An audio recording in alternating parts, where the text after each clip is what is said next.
صلوات پڑھیں محمد والے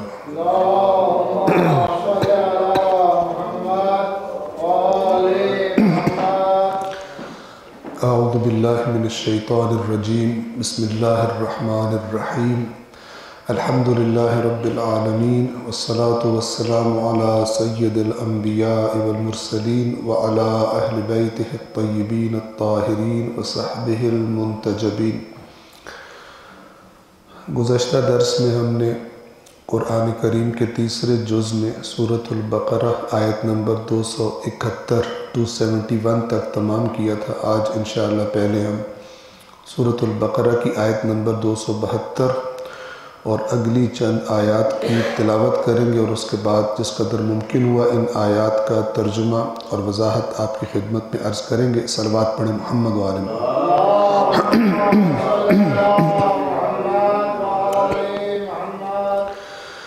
اعوذ باللہ من الشیطان الرجیم بسم اللہ الرحمن الرحیم لیس علیک ہداہم ولکن اللہ یہدی من یشاء وما تنفقوا من خیر فلأنفسکم وما تنفقون الا ابتغاء وجہ اللہ وما تنفقوا من خير يوفى إليكم وأنتم لا تظلمون للفقراء الذين أحصروا في سبيل الله لا يستطيعون ضربا في الأرض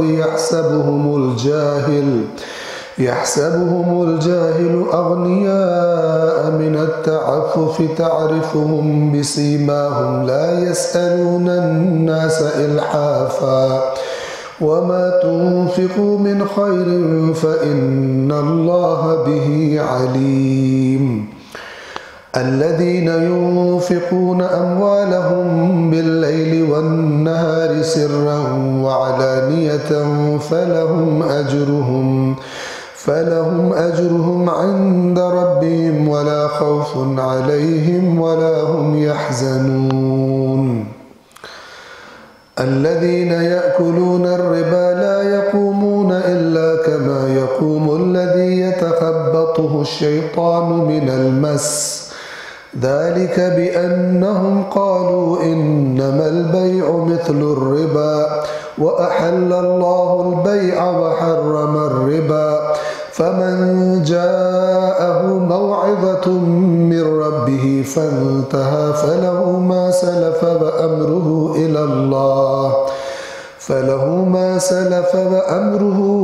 إلى الله ومن عاد فأولئك أصحاب النار هم فيها خالدون يمحق الله الربا ويربي الصدقات والله لا يحب كل كفار أثيم صدق الله العلي العظيم۔ صلوات پڑھیں محمد وعلى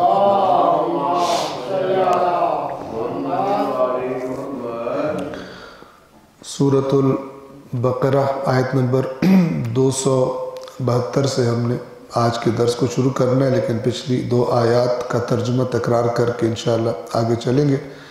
سورۃ البقرہ کی آیت نمبر 270 میں آپ کو یاد ہوگا اس طرح سے فرمایا، اور تم جو کچھ خرچ کرتے ہو یا نذر مانتے ہو اللہ کو اس کا علم ہے، اور ظالموں کا کوئی مددگار نہیں۔ معنی یہ تھا جو تم مستحب اپنی مرضی سے خرچ کرتے ہو، یا وہ کہ جو تم اللہ کے نام پہ نذر مانتے ہو اور اس کا خرچ کرنا تم پہ لازم ہو جاتا ہے، واجب ہو جاتا ہے، مستحب خرچ یا واجب خرچ اللہ کو سب پتہ ہے۔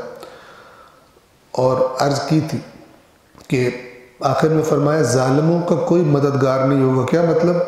کہ جو خرچ نہیں کرتے، کیونکہ یہ ساری بحث ہی شروع سے کافی ساری آیات جو ہم پڑھ چکے ہیں، موضوع کیا ہے؟ موضوع اللہ کی راہ میں خرچ کرنا، جو بعض اوقات واجب ہوتا ہے اور بعض اوقات مستحب ہوتا ہے۔ آیت نمبر 271 میں فرمایا تھا، اگر تم اعلانیہ خیرات دو تو وہ بھی خوب ہے، اور اگر پوشیدہ طور پر اہل حاجت کو دو تو یہ تمہارے حق میں زیادہ بہتر ہے، اور یہ تمہارے کچھ گناہوں کا کفارہ ہوگا، اور اللہ تمہارے اعمال سے خوب باخبر ہے۔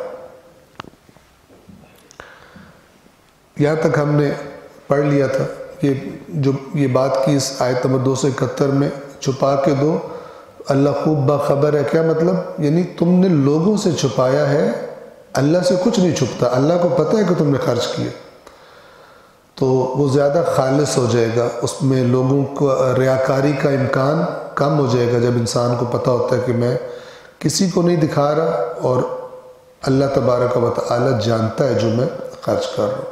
لہذا فرمایا کہ اللہ خوب جانتا ہے تمہارے عمل کو۔ تو آیت نمبر 272 سے گویا کہ آج کا ہمارا درس شروع ہو رہا ہے۔ لیس علیک ھداھم، نہیں ہے آپ پر، یعنی رسول اللہ صلی اللہ علیہ وآلہ وسلم سے خطاب ہے، نہیں ہے آپ پر ان کی ہدایت۔ توجہ فرمائیں، دوسرے لفظوں میں کہیں کہ آپ کی ذمہ داری نہیں ہے ان کی ہدایت۔ تو یہ اس کا لفظی ترجمہ ہے، تو ممکن ہے ذہن میں سوال پیدا ہو تو پھر رسول اللہ کی کیا ذمہ داری ہے؟ ان کی تو ذمہ داری ہی ہدایت دینا تھی۔ تو یہ جو لفظ ہدایت ہے اس کے دو درجے ہیں۔ سادہ لفظوں میں اگر کہا جائے، ایک ہے راستہ دکھا دینا اور ایک ہے پھر اس راستے پر چلانا۔ دونوں کے لیے ہدایت کا لفظ استعمال ہوتا ہے۔ تو رسول اللہ کی جو ذمہ داری ہے وہ پہلی والی ہے، راستہ دکھانا۔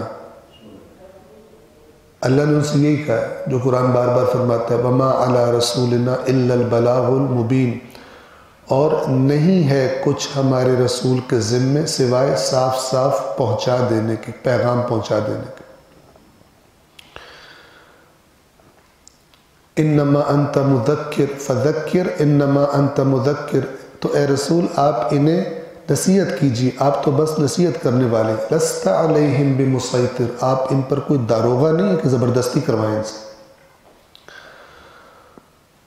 تو یہاں پر کیا مطلب ہے کہ آپ ان کو پیغام تو پہنچا رہے ہیں، لیکن جب یہ آپ کی بات نہیں مانتے تو آپ پریشان ہوتے ہیں، آپ ان کے لیے تڑپ رکھتے ہیں، درد رکھتے ہیں کہ یہ کیوں ہدایت پر نہیں آ رہے۔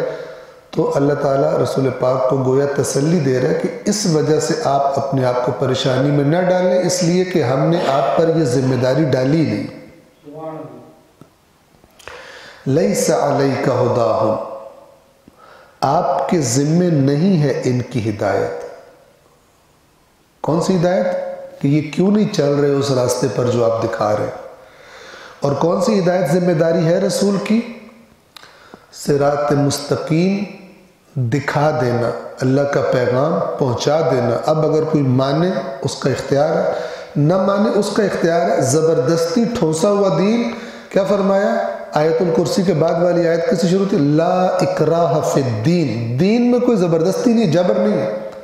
کیوں جبر نہیں ہے؟ قد تبین الرشد من الغی، اس لیے کہ یقیناً ہدایت اور گمراہی بالکل الگ الگ ہو چکی۔ اب زبردستی کیسے؟ زبردستی اگر کسی پہ کی بھی جاتی ہے، اس پہ کی جاتی ہے اس کو پتہ نہ ہو۔ جیسے بچہ ہوتا ہے، بچے کو سمجھ نہیں آ رہی ہوتی بات کو، اس کی عقل نہیں ہوتی، وہ کہتا ہے میں نے دوائی نہیں کھانی، اس کو گرا کے بھی اس کے منہ میں زبردستی ٹھونس دیتے ہیں۔ لیکن ایک بالغ کے لیے یہ صورتحال نہیں ہوتی، اس کو بتا دی یہ راستہ صحیح ہے، یہ راستہ غلط ہے، اس کے بعد عقل ہے اس کے پاس، زبردستی معنی نہیں رکھتی۔ اگر زبردستی کی جائے، زبردستی ہدایت دے دی جائے یا زبردستی گمراہی کے راستے پہ ڈال دیا جائے تو نہ اجر اور انعام معنی رکھتا ہے اور نہ سزا اور عذاب معنی رکھتا ہے، کیونکہ اس کا تو قصور ہی نہیں۔ پھر تو ذمہ دار وہ ہے جس نے زبردستی ہدایت دے دی ہے، اور ذمہ دار سزا کا وہ ہے جس نے زبردستی گمراہ کر دیا۔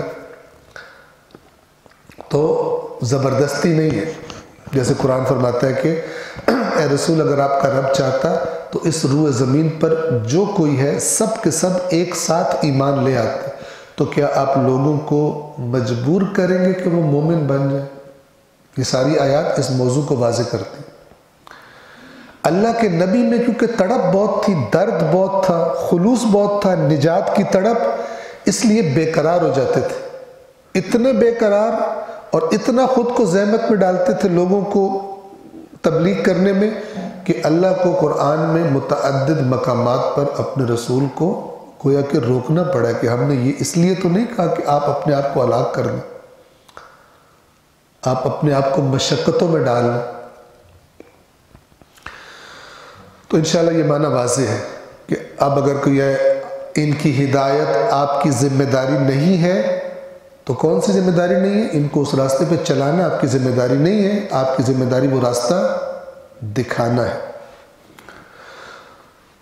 راستے پہ چلنے کی توفیق کون دیتا ہے؟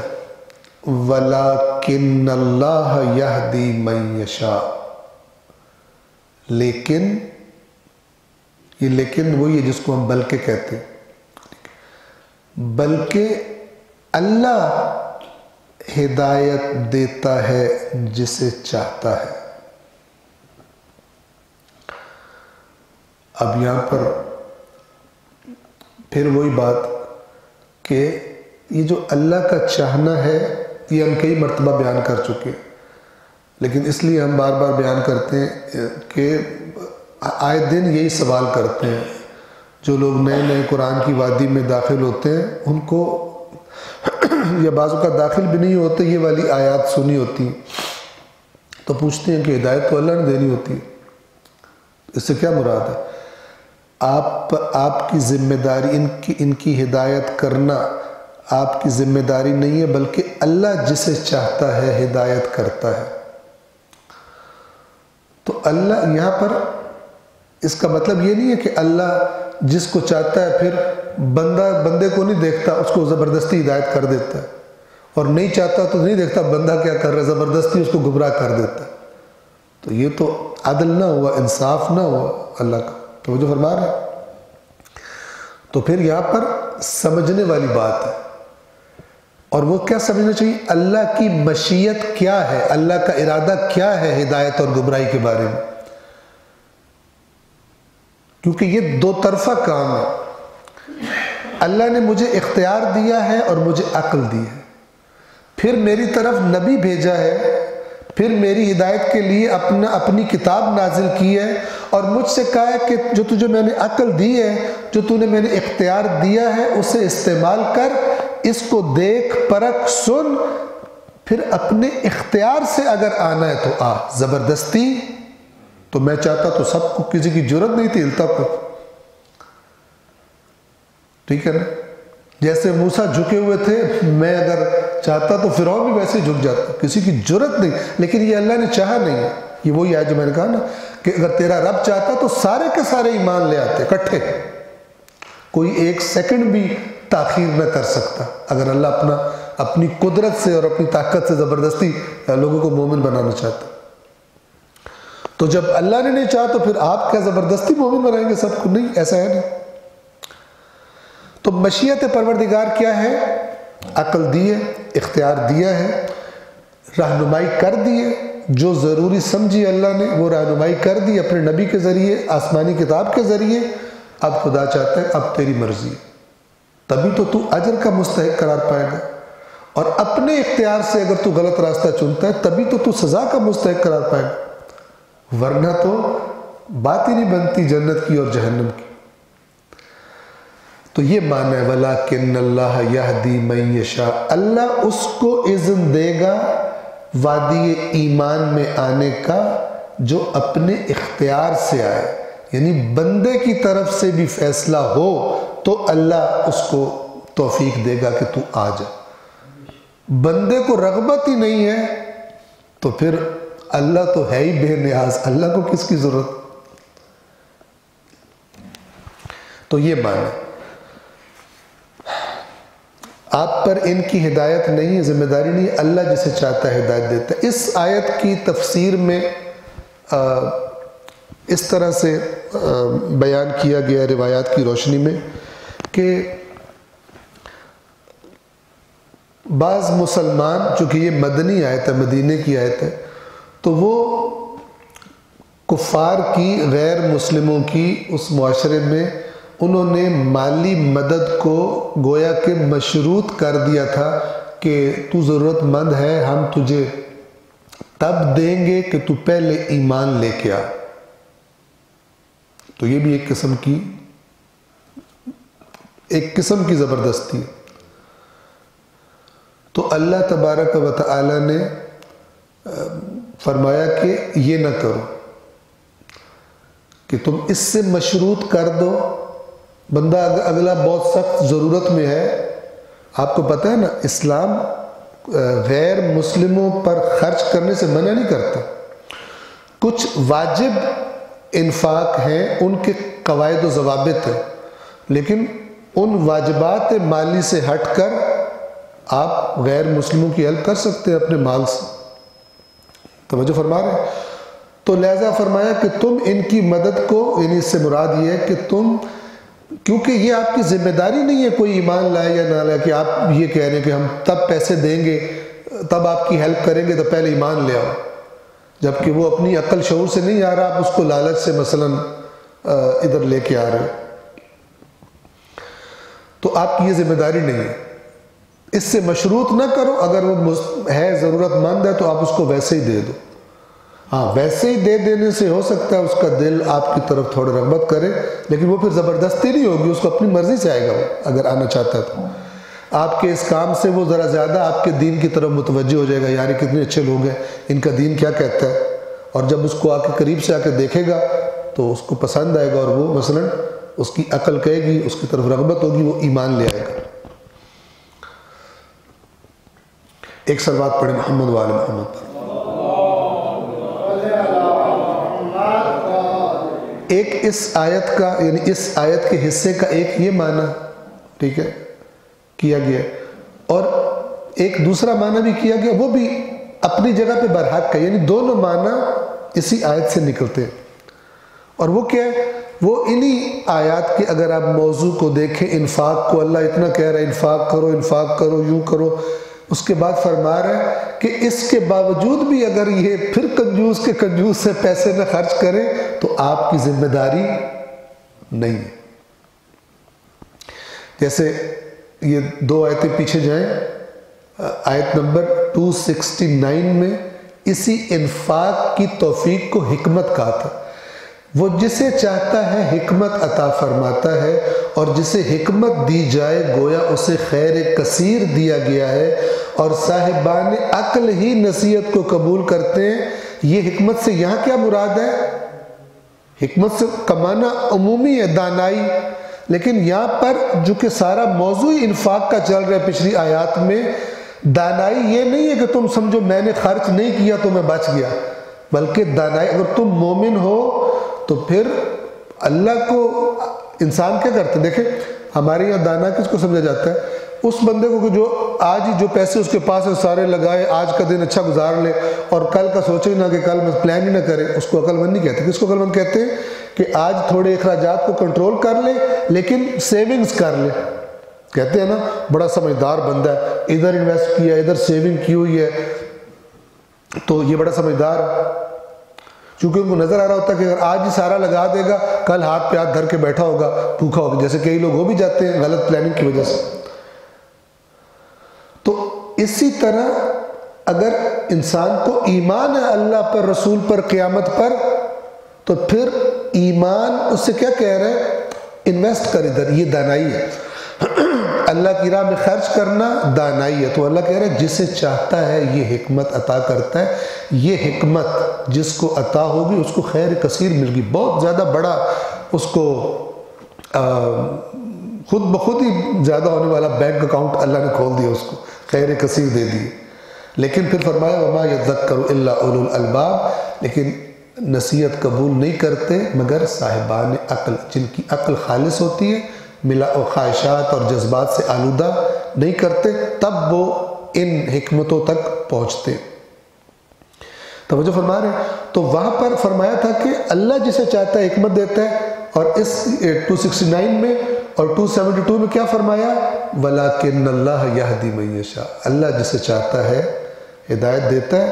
آپ ٹینشن نہ لیں، خرچ نہیں کر رہے تو آپ کی ذمہ داری نہیں خرچ کریں، آپ بس بتا دیں جو اللہ نے کہا ہوا کہ جو خرچ کرے گا یہ نتیجے نکلیں گے، جو خرچ نہیں کرے گا یہ نتیجے نکلیں گے، آپ بتا دیں، اس کے بعد آپ کی ذمہ داری نہیں کہ اب یہ کیوں نہیں خرچہ کر رہے۔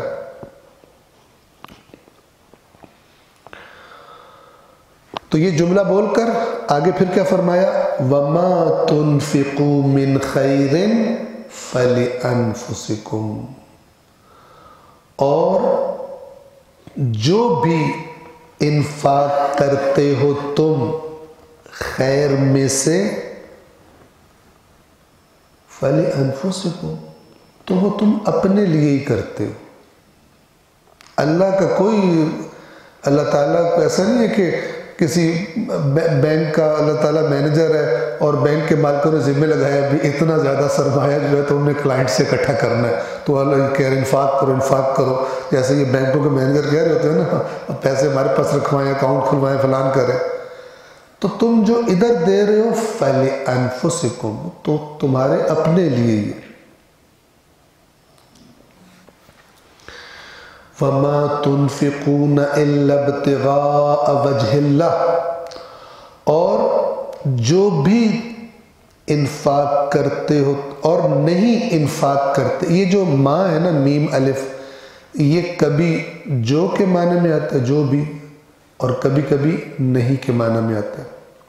اقسام ہے ماں کی جملے سے، اب میں نے جو کا معنی کیا لیکن اگلا جملہ پڑھ کے مجھے فوراً یاد آ گیا کہ یہ نہیں کے معنی میں، تم اللہ کی وجہ سے، اور نہیں انفاق کرتے تم اللہ سوائے، تمہارا ایک ہی ہدف ہوتا ہے، کیا ہدف ہوتا ہے؟ ابتغاء وجہ اللہ، اللہ کی خوشنودی کی خاطر، اللہ کی خوشنودی کی خاطر تم خرچ کرتے ہو۔ وجہ کا لفظ آیا، وجہ کا معنی کیا ہوتا ہے؟ چہرہ۔ وجہ کا معنی چہرہ ہوتا ہے، لیکن وجہ کا معنی صرف چہرہ نہیں ہوتا، اس کا اصل معنی وسیع ہے۔ کوئی بھی چیز، اس کا وہ حصہ جو آپ کو فیس کر رہا ہو، آپ کے روبرو ہو، توجہ فرمائیں، اس کو وجہ کہتے ہیں۔ مثلا قرآن مجید نے کیا فرمایا؟ وَلِلَّهِ الْمَشْرِقُ وَالْمَغْرِبُ، مشرق اور مغرب اللہ ہی کے لیے ہیں، فَأَيْنَمَا تُوَلُّوا، تو پھر تم جدھر بھی اپنا رخ کر لو، فَثَمَّ وَجْهُ اللَّهِ، وہیں پہ اللہ کا چہرہ ہے۔ کیا مطلب ہے؟ وہیں اللہ سامنے ہے، کیونکہ اللہ ہر جگہ پر ہے، ٹھیک ہے؟ یعنی وجہ کہتے ہیں کسی چیز کا وہ حصہ جو آپ کو فیس کر رہا ہو، ٹھیک ہے نا؟ جیسے گھروں کو بھی کہتے ہیں یہ گھر کا فرنٹ ہے، یہ اس بلڈنگ کی بیک ہے، تو جو فرنٹ ہے اسے وجہ کہتے ہیں۔ اس ہمارے جو ہمارا فیس ہے، چہرہ ہے، شکل ہے، اس کو وجہ کیوں کہا گیا؟ اس لیے کہ عام طور پر اسی کے ذریعے ہم لوگوں کا سامنا کرتے ہیں، اس طرف سامنا نہیں کرتے، یہ بیک ہوتی ہے۔ لیکن اللہ کے بارے میں فرنٹ اور بیک ویسے معنی ہی نہیں رکھتا، کوئی بھی جگہ ایسی نہیں جہاں پہ اللہ کی بیک ہوتی ہے، کیوں؟ اس لیے کہ اللہ ہر جگہ پہ موجود ہے، وہ ہر جگہ پہ فرنٹ ہے اس کا۔ تو فرمایا وَلِلَّهِ الْمَشْرِقُ وَالْمَغْرِبُ، مشرق اور مغرب اللہ ہی کے ہیں، فَأَيْنَمَا تُوَلُّوا، تو تم جس طرف بھی رخ کر لو، فَثَمَّ وَجْهُ اللَّهِ، تو وہیں پر اللہ کا فرنٹ، یعنی اللہ کے سامنے ہو، اللہ کے روبرو ہو۔ اور یہاں پر توجہ کیجئے،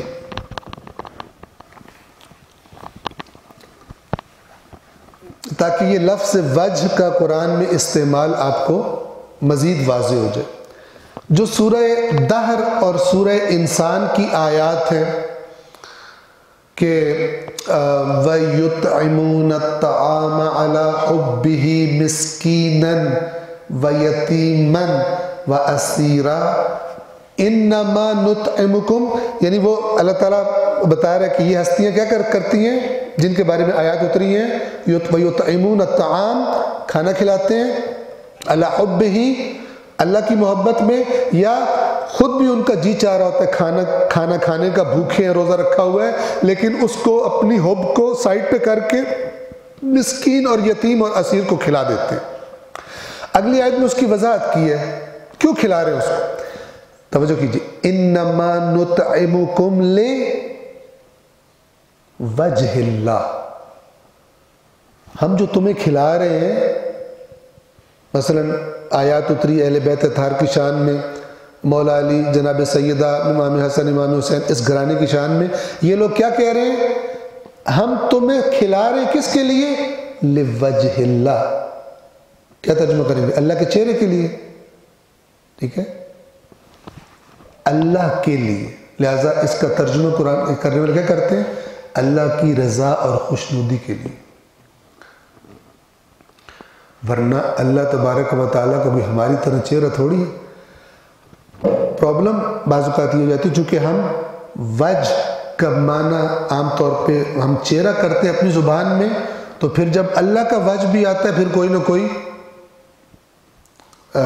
چیز ذہن میں ہمارے تصور میں آ جاتی ہے۔ تو اب اہل بیت اطہار کیا فرما رہے ہیں، ہم تمہیں اللہ کی وجہ کے، انما نطعمکم لوجہ اللہ، ہم تمہیں صرف اللہ کی وجہ کے لیے کھلا رہے ہیں۔ یہاں وجہ اللہ سے کیا مراد ہوگی، اللہ کے چہرے کے لیے، اللہ کی رضا کے لیے۔ عربی زبان میں وجہ اس معنی میں استعمال ہوتا ہے، اس لیے، ورنہ ایسا نہیں کہ الگ سے قرآن نے کوئی استعمال کر دیا۔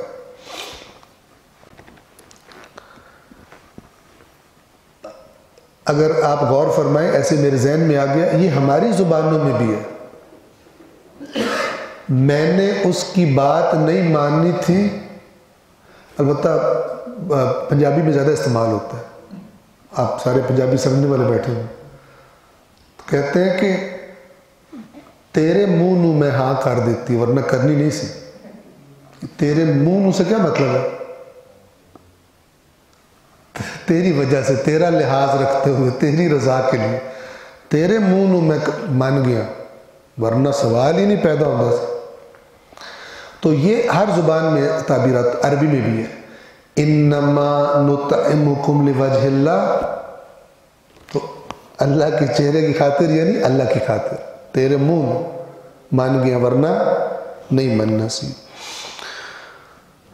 یہ پھر پہلے بھی میں عرض کرتا ہوں، قرآن کی زبان عرب کی محاورے کی، عرب جو عام اس زمانے میں، جس زمانے میں قرآن نازل ہوا ہے، اور حق بھی یہی بنتا تھا کہ جو ان کی زبان رائج ہے اسی زبان میں ان کی ہدایت اترے، نہ کہ زبان اور ہو یہ کوڈ ورڈز میں اتر رہا ہو، یعنی ظاہری لفظ انہی کی طرح ہے لیکن معنی اور نکلتے ہوں، تو یہ تو نہ حکمت تھی نہ ہدایت اور لطف کا تقاضا تھا۔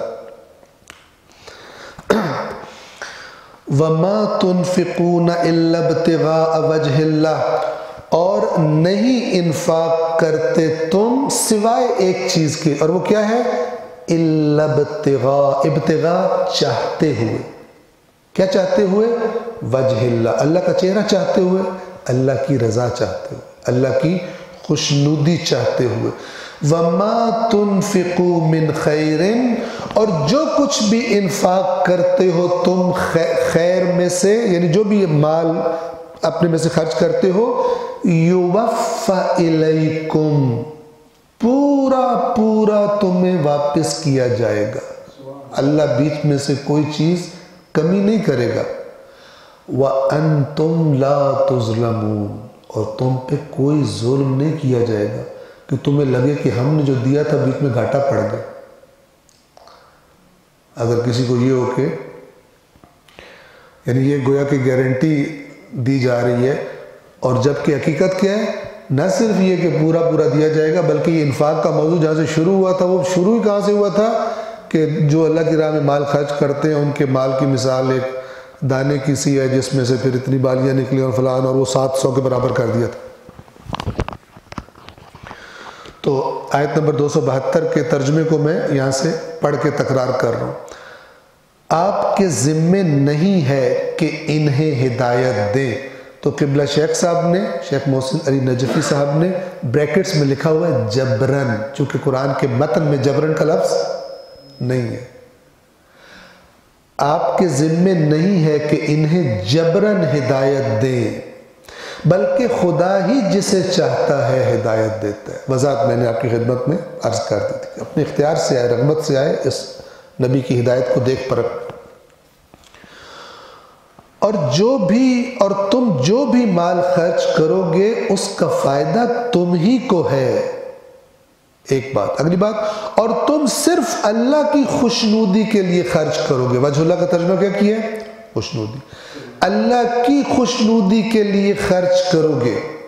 اگلی بات، اور جو مال تم خرچ کرو گے تمہیں اس کا پورا اجر دیا جائے گا۔ جو لفظ ہے قرآن کے وہ یہ ہے کہ جو بھی تم خرچ کرو گے یوفا الیکم، قرآن میں یہاں پہ اجر کے لفظ نہیں ہے لیکن انہوں نے ترجمہ میں وضاحت کر دی ہے، وہ پورا تمہیں دیا جائے گا واپس۔ اور جو مال تم خرچ کرو گے تمہیں اس کا پورا اجر دیا جائے گا، اور تمہارے ساتھ کوئی زیادتی، ظلم کا ترجمہ کیا کیا؟ وَأَنْتُمْ لَا تُظْلَمُونَ، تمہارے ساتھ کوئی زیادتی نہیں ہوگی۔ یعنی جب اللہ لوٹائے گا تو تمہیں دل میں یہ بات نہیں آئے گی کہ کوئی کمی ہوگی یا زیادتی ہوگی فلان ہوگی، بلکہ اللہ تمہیں راضی کر دے گا۔ آیت نمبر 273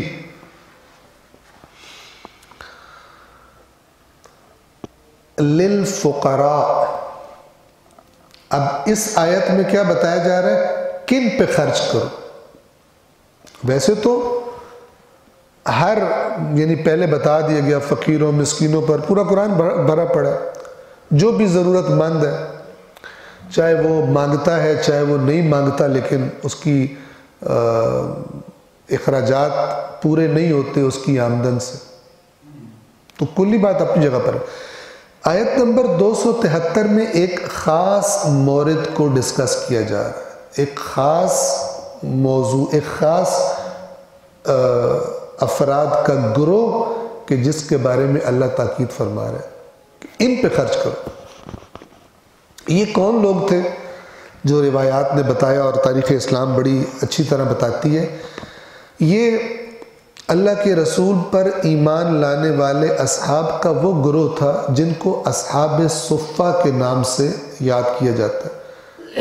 آپ میں سے جو لوگ گئے ہیں، توفیق ملی ہے آپ کو مدینہ منورہ کی زیارت کی، تو وہاں پر جو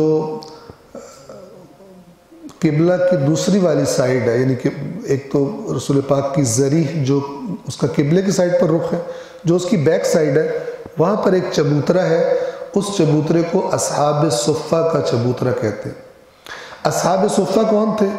اصحاب صفہ وہ لوگ تھے کہ جو ہجرت کر کے اللہ کے نبی کے ساتھ مکہ سے مدینہ آئے تھے، لیکن وہ لوگ چونکہ اللہ کے نبی کو کبھی کوئی ذمہ داری لگانی ہوتی تھی، ایک نیا معاشرہ تشکیل پا رہا تھا، ایک پوری تحریک تھی، ہر وقت خطرات تھے، تو یہ لوگ گویا کہ اپنی سروسز پوری طور پر انہوں نے اللہ کے رسول کے لیے مختص کی تھی، اور اس وجہ سے یہ کوئی اور کام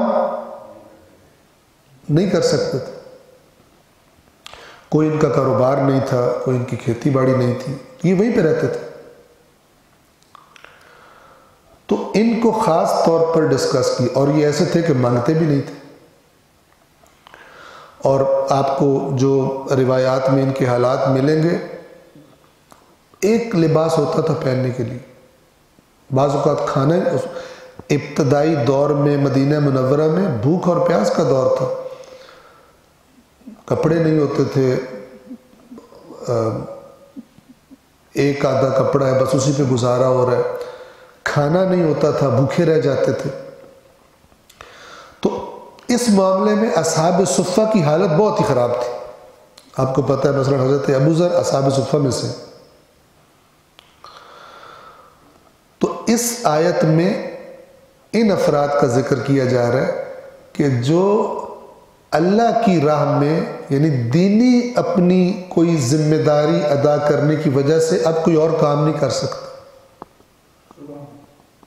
تو وہ کہاں سے کھائیں گے؟ وہ پھر صاحبان مال اور دولت کی ذمہ داری ہے کہ وہ ان پہ خرچ کر، یعنی یہ ایک انفاق کا مورد اللہ تبارک و تعالی نے بتایا. توجہ کریں، للفقراء، فقراء کے لیے. اب فقراء میں نے پہلے بھی بتایا تھا، فقیر سے ہمارے ذہن میں جو معنی آتا ہے وہ کون ہے؟ جو مانگنے آتا ہے، اور دروازے پہ دیکھنا فقیر آیا ہے. فقیر ضرور نہیں دروازے پہ آیا ہو سکتا ہے آپ کا بھائی فقیر ہو سکتا ہے آپ کا کزن فقیر ہو. فقیر مانگنے والے کو کہتے ہی نہیں، فقیر اسے کہتے ہیں جس کے مالی حالت ٹھیک نہیں ہوتی. ہو سکتا ہے سفید پیش ہو، کبھی بھی نہ مانگے، مر جائے نہ مانگے. فقیر کا معنی مانگنے والا ہرگز نہیں ہے. للفقراء، ان فقراء کے لیے. کون فقراء؟ الذین احصروا فی سبیل اللہ، وہ لوگ کہ جو احصروا، اردو میں ایک لفظ آپ استعمال کرتے ہیں محاصرہ، کسی کا محاصرہ کر لیا جائے یعنی وہ گھر جائے، یہ وہ والا لفظ ہے. لیکن یہاں پر یہ نہیں کہ دشمنوں میں گھر گئے ہیں، بلکہ اپنی ذمہ داریوں کی وجہ سے اتنے گھر گئے ہیں کہ کام نہیں کر سکتے. احصروا فی سبیل اللہ، اللہ کی راہ میں گھر گئے. لا یستطیعون ضربا فی الارض، استطاعت نہیں رکھتے کس کی؟ ضربن فی الارض. اصل میں ضربن فی الارض کہتے ہیں زمین میں پاؤں مارنے کو، لیکن یہ محاورہ بن گیا زمین میں سفر کرنا، اور سفر مثلا تجارت یا معاش کے لیے. عرب اس کا کیا اس ضربن فی الارض کا، یا یضربون فی الارض یبتغون من فضل اللہ، سورہ اس میں مزمل میں آیا ہوا ہے. تو یہ ضربن فی الارض کیا ہے؟ معاش کے لیے، اپنی حلال رزق کمانے کے لیے زمین میں سفر کرنا، چلنا پھرنا، محنت مزدوری کرنا، اس کے معنوں میں آتا ہے. تو اللہ تعالیٰ فرما رہا ہے کہ یہ اللہ کی راہ میں ایسے گر گئے ہیں، لا یستطیعون ضربا فی الارض، اب یہ زمین میں چل پھر کر اپنی معیشت کا بندوبست نہیں کر سکتے. پھر یہ اتنے اگلے لفظوں میں، اگلے آیت کے حصے میں ان کی خودداری کی عکاسی کی گئی کہ بظاہر ان کا رویہ ایسا ہوتا ہے کہ لوگ سمجھتے ہیں کہ ان کو کسی چیز کی ضرورت نہیں ہے. نہ صرف یہ کہ مانگتے نہیں ہیں، باڈی لینگویج بھی ایسی نہیں بناتے، کہ اشارے کنائے بھی ایسے نہیں کرتے کہ لوگوں کو اتنے خوددار ہیں کہ لوگوں کو محسوس ہو کہ یہ ضرورت مند ہے. عجیب آپ دیکھیں، اور اللہ تعالیٰ پوری ان کی پکچر ایکسپلین کر رہا ہے تاکہ تمہیں ڈھونڈنے میں مشکل پیش.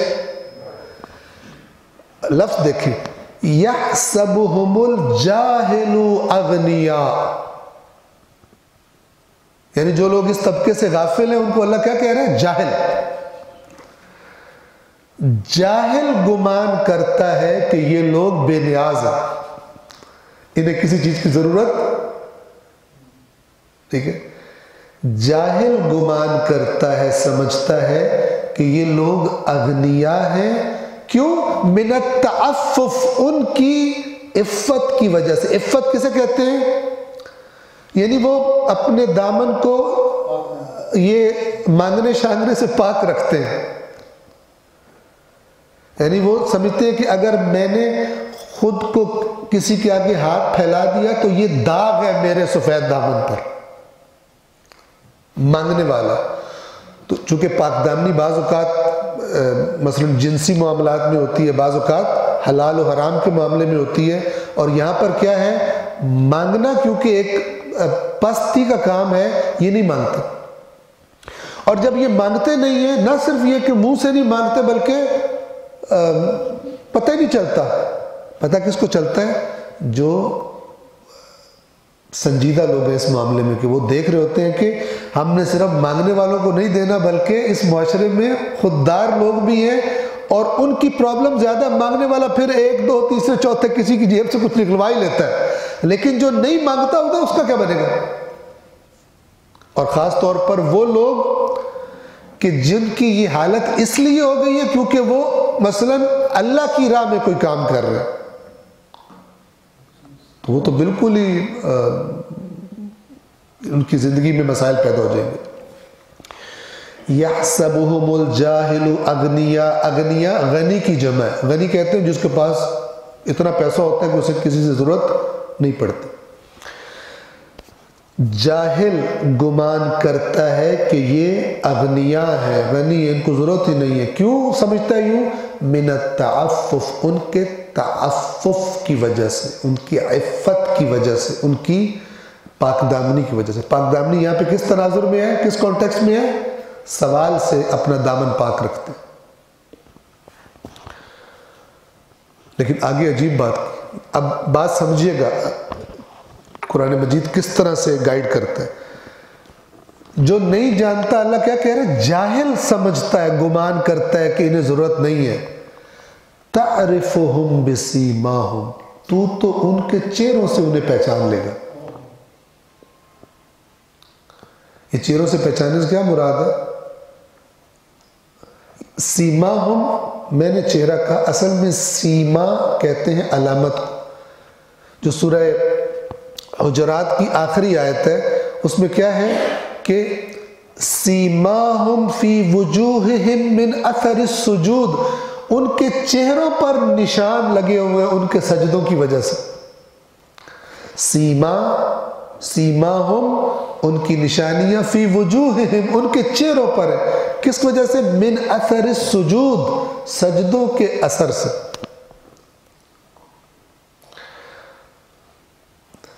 تو یہاں پہ سیماہم تعرفہم بسیماہم، تو ان کی علامات سے پہچان جائے گا. یعنی تو اگر غافل ہے، غور ہی نہیں کر رہا، تو وہ تو مانگتے نہیں. تجھے وہی فقیر، تجھے وہی نظر آتا ہے جو تجھ سے مانگے، ٹھیک ہے نا؟ یعنی تیرے سامنے یوں کر کے کھڑا ہو جائے یا ہائے ہائے کرنا شروع کر دے، تیری اتنی اپروچ ہے. لیکن اگر تو باریک ہوگا تو اور بھی علامات ہیں ان کو پہچاننے کی. خوددار جو نہیں مانگتے لیکن ہیں محروم، ان کی بھی علامات ہوتی ہیں. تو تھوڑا غور کرے گا تو پہچان لے گا. تعرفہم بسیماہم، تو ان کی علامتوں سے پہچان لے گا، عام نظر سے نہیں. کیونکہ لا یسألون الناس الحافا، وہ لوگوں سے لپٹ کے سوال نہیں کرتے، اصرار کر کے سوال نہیں کرتے. الحاف کسے کہتے ہیں؟ آپ نے دیکھا ہوگا نا، آپ گاڑی کے شیشے کے پاس آ جاتے، آپ کہتے نہیں، وہ پھر بھی ٹک ٹک ٹک، آپ کہتے نہیں، پھر ٹک ٹک ٹک، وہ نہیں جا رہا. اس طرح بار بار اصرار کرنے کو الحاف عربی میں کہا جاتا ہے. اب یہاں پہ مثلا ذہن میں سوال پیدا ہو کہ اصرار کر کے نہیں مانگتے، ویسے مانگتے ہیں، ویسے بھی نہیں مانگتے، ٹھیک ہے نا؟ یہ ہم اردو میں بھی کہتے ہیں نا کہ یار وہ بندہ جو ہے نا وہ لپٹنے والا ہے ہی نہیں، لپٹ کے مانگنے والا ہے ہی نہیں.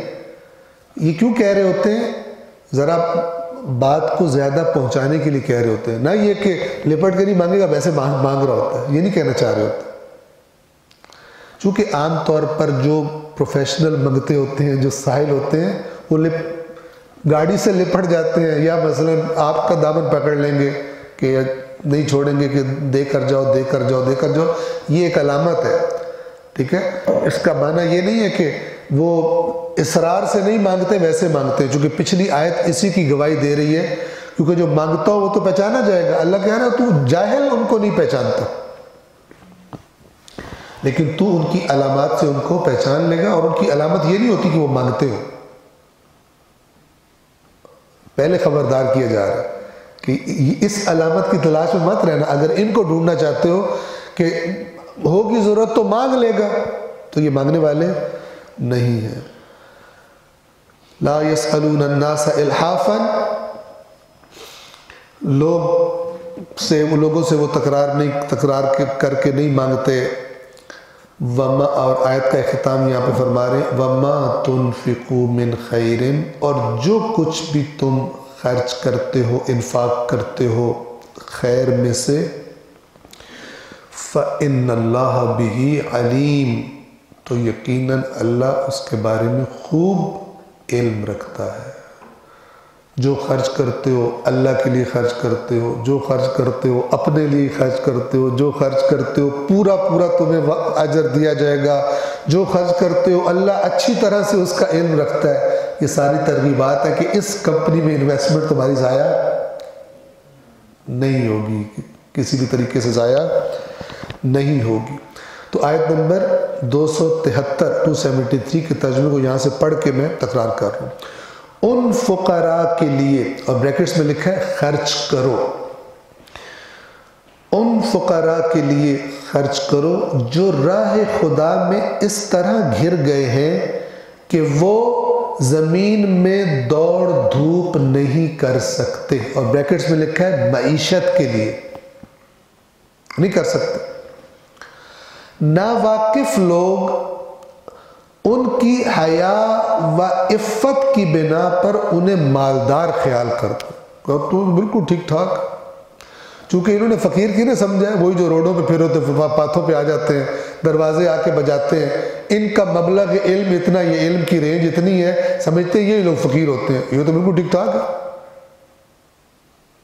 اس کے تو کسی سے لگتا ہی نہیں ہے کہ، تو اللہ انہی کا بتا رہا ہے کہ تمہیں لگے گا ہی نہیں کہ وہ، مگر جب تمہاری صحیح والی آنکھیں کھولیں گی پھر تم پہچان جاؤ. تھوڑے حالات کی خبر لوگی ہے تو تمہیں پتہ چل جائے گا. اب دیکھیں اللہ تبارک و تعالیٰ نے یعنی کس کس موضوع کو ٹچ کیا، معاشرے کے کس محروم طبقے کو یعنی ٹچ کیا ہے، اور ایسا ٹچ کیا کہ بڑی وضاحت سے. سورۃ المعارج 29ویں جز میں، وہاں پر جو لوگ جنت میں داخل ہو رہے ہوں گے ان کی نشانی یہ بتائی گئی ہے کہ یہ وہ لوگ ہیں کہ دنیا میں کیا صورتحال تھی، ان کی صفات بتائی گئی ہے. تو وہاں پہ ایک صفت یہ بتائی ہے والذین فی اموالہم حق معلوم، یہ وہ لوگ ہیں کہ جن کے مال میں، اموال مال کی جمع، جن کے مالوں میں حق، ایک حق ہوا کرتا تھا، معلوم یعنی انہوں نے معین کیا ہوا تھا کہ مثلا اللہ مجھے اتنا دے گا تو اتنا میں ان کو دوں. کس کے لیے حق کے معلوم ہوتا تھا ان کے مال میں؟ للسائل والمحروم، سوال کرنے والے کا اور محروم کا. اب دیکھیں یہ دو لفظ لائے اللہ تعالیٰ وہاں پہ. ایک موضوع پر جب قرآن کی آیات کو آپ اکٹھا کریں گے نا تو پوری تصویر مختلف اس کے جو پہلو ہیں واضح ہو جائیں گے. للسائل والمحروم، سوال کرنے والے کے لیے اور محروم کے لیے. سائل بھی تو محروم ہی ہوتا ہے، تو پھر دو لفظ کیوں لائے ہیں؟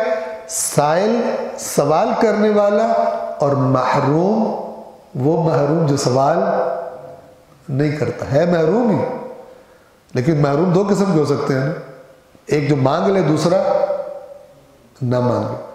تو جنت میں جانے والوں کی نشانی یہ بتائی ہے کہ ان کے، اور قرآن کی آیات کو آپس میں لنک کریں، گہرا رابطہ ہے. سورۃ المعون میں اللہ فرماتا ہے تو نے اس کو دیکھا ہے جو جزا کے دن کو جھٹلاتا ہے. پھر آگے فرمایا یہ وہی ہے جو مسکین کو کھانے کھلانے کی ترغیب نہیں دیتا. مسکین کو کھانا کھلانا وہی انفاق فی سبیل اللہ ہے. یعنی جو یہ نہیں کرتا وہ قیامت کو جھٹلاتا ہے. اور پھر فرمایا کہ جنت میں جو جا رہے ہیں ان کی کیا صفت تھی دنیا میں؟ یہ تو معین حق ہوا کرتا تھا ان کے مال میں سائل اور محروم کے لیے. یہاں واضح ہوگا کہ یہ کتنا بڑا اہم موضوع ہے کہ جو یہ نہیں، جو اس کی فکر میں نہیں ہے، اللہ کہہ رہا ہے وہ قیامت کو جھٹلاتا ہے. چاہے زبان سے کہتا رہے، تسبیح پڑھتا رہے میں مانتا ہوں قیامت، اصول دین 5 ہوتے ہیں، توحید، عدل، نبوت، امامت، قیامت، لیکن اگر یہ نہیں ہے، اللہ تعالیٰ کہہ رہے تو بیمار ہے، تجھے پتہ نہیں۔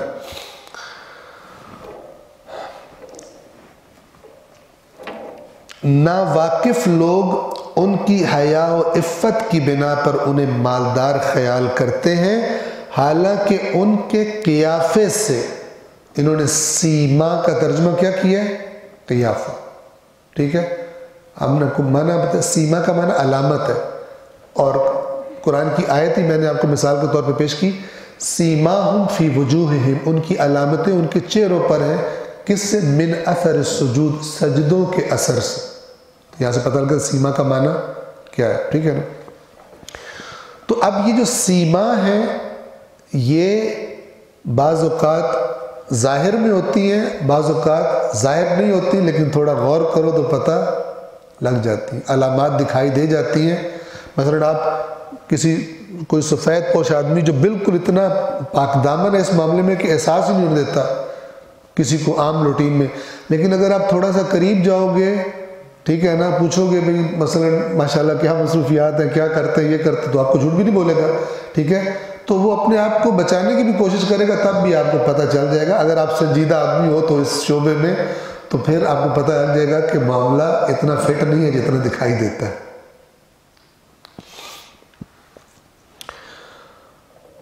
حالانکہ ان کے قیافے سے تم ان کو پہچان سکتے ہو، بریکٹس میں لکھا ہوا ہے کی حاجت مندی کو، ان کی حاجت مندی کو پہچان سکتے ہو۔ وہ تکرار کے ساتھ نہیں مانگتے، یہ تکرار کے ساتھ نہیں مانگتے چونکہ اکثر جو سوالی ہوتے ہیں وہ پھر نسبتاً تھوڑے ڈھیٹ ہو گئے ہوتے ہیں، تو ان کو پتہ ہوتا ہے کہ ایک دفعہ میں نہیں دے گا، اس کو تنگ کرو تو دے گا۔ وہ تکرار کے ساتھ نہیں مانگتے، یعنی سوالیوں کی طرح ان کا مزاج نہیں ہوتا۔ اور پھر آخر میں فرمایا اور جو مال تم خرچ کرتے ہو اللہ اس سے خوب واقف ہے۔ صلوات پڑھیں محمد وآلہ۔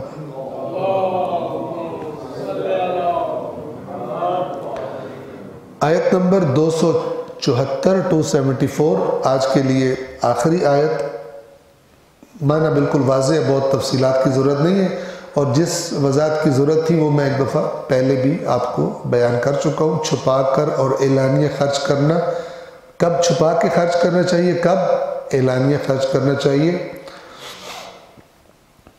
تو فرمایا الذین ينفقون اموالہم، وہ لوگ جو انفاق کرتے ہیں اپنے اموال کو، باللیل والنہار، رات کو اور دن کو، سرًا وعلانیةً، چھپا کر بھی اور اعلانیہ بھی۔ اب یہاں پہ دیکھیں اللہ یہاں پر اجر کی بات کرنے لگا ہے تو دونوں کو کہہ رہا ہے، رات اور دن، چھپا کر اور اعلانیہ۔ بس کبھی کبھی اعلانیہ سے کام چلتا ہے تاکہ اوروں کو بھی شامل کر لیا جائے، یا کوئی اور ایسی پراپر مصلحت ہو جس کی وجہ سے میں سامنے خرچ کروں تاکہ دوسروں کو ترغیب دلاؤں، اور ضرورت مند کا میں اکیلا مسئلہ حل نہیں کر سکتا، اور لوگ بھی میرے ساتھ شامل ہو جائیں۔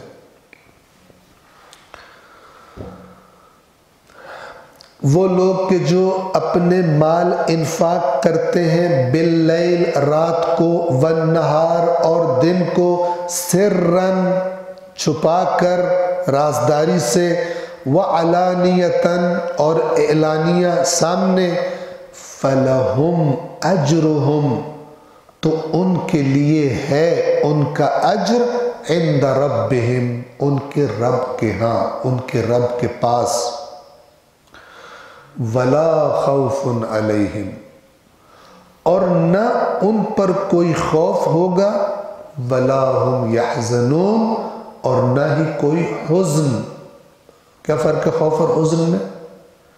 خوف آئندہ آنے والی چیز سے ہوتا ہے، انسان ڈرتا ہے کہ یہ ہو جائے گا، یہ ہو جائے گا۔ ماضی پر غم ہوتا ہے، ماضی سے خوف نہیں ہوتا کہ ماضی واپس آ رہا ہے، مستقبل آ رہا ہوتا، آئندہ چیز کسی حادثے کا امکان ہو تو خوف ہوتا ہے انسان کو، لیکن گزشتہ تو واپس نہیں آئے گا، اس پہ غم ہوتا ہے، پچھتاوا ہوتا ہے۔ تو اللہ تعالیٰ فرما رہا ہے کہ یہ جو انفاق کرتے ہیں رات کو اور دن کو چھپا کر اور اعلانیہ، ان کا اجر ان کے رب کے پاس ہے وہ بھی، اور ان کی کیفیت کیا ہوگی جب اپنے اس نتیجے کو پہنچیں گے اپنے انفاق کے، تو وہ نہ مستقبل کے بارے میں کوئی خوف ہوگا ان کو، نہ اپنے ماضی کے بارے میں کوئی پریشانی ان کو ہوگی۔ ایسی یعنی پرسکون اور پر اطمینان کیفیت اللہ تبارک و تعالی ان کو عطا فرمائے گا۔